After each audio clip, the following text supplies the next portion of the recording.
Father Bishop, it's a pleasure coming to meet you this Sunday afternoon and to talk about the diocese and also the 25th anniversary of the diocese that is forthcoming, which is already initiated with the inaugural celebration. Our first question would be, 2 years ago when you became the Bishop of Nsukka, what is your assessment of this diocese and where do you want to take the diocese in the years ahead? Thank you very much for this opportunity. We thank God for the gift of the diocese and for all the blessings and graces so far. The indications you're asking are not very easy to summarize.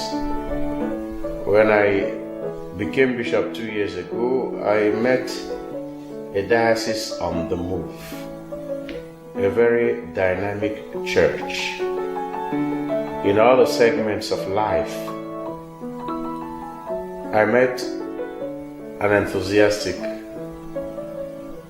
core of priests, the lay faithful very committed, an enviable level of fraternal solidarity and unity among the priests of the diocese, and a church eager really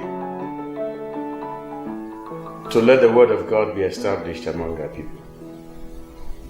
If one then thinks of the personality of the bishops before, the bishops of Enugu Diocese before, and then the first bishop of Nsukka, Bishop Okobo, Francis Okobo, the emeritus bishop, Bishop Emeritus of Nsukka, one can only be grateful to God.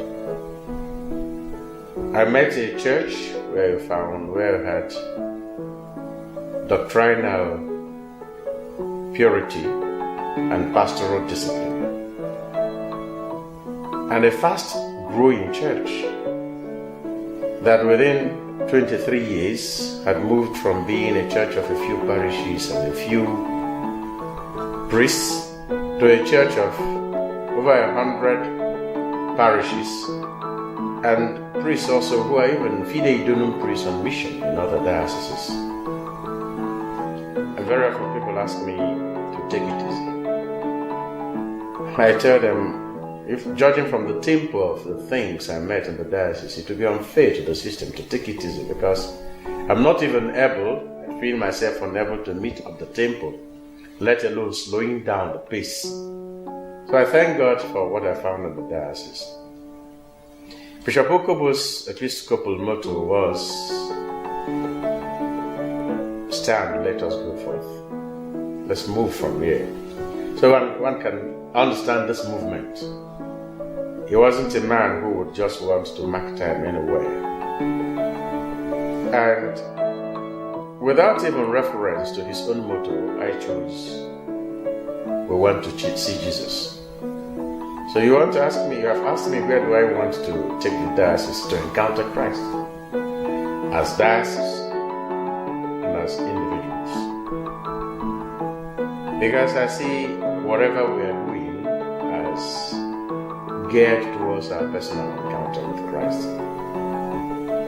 A diocese is not saved, so to speak, but individual souls, individual members, persons in the diocese are those who are saved through their encounter with Christ. And we have to remember the world was cursed because of Adam's sin. The world will be redeemed through the redemption of man. Christ brought redemption to the world. And St. Paul's letter to the Romans tells us that through the redemption of the human being, creation will be redeemed. So the sanctification of our diocese as diocese, of our place as Nsukka, can only come through the sanctification of the people of Nsukka. That is why my emphasis all this while had been on the genuine encounter with Christ. Encounter of individuals that will lead also to an encounter of the culture that the individuals produce. The encounter of that culture with Christ to be transformed. Our culture has such a potential of being a vehicle of the gospel. but it must open itself. It must be opened to Christ. It must be allowed to encounter Christ, be redeemed by Christ, so that it becomes a vehicle of redemption.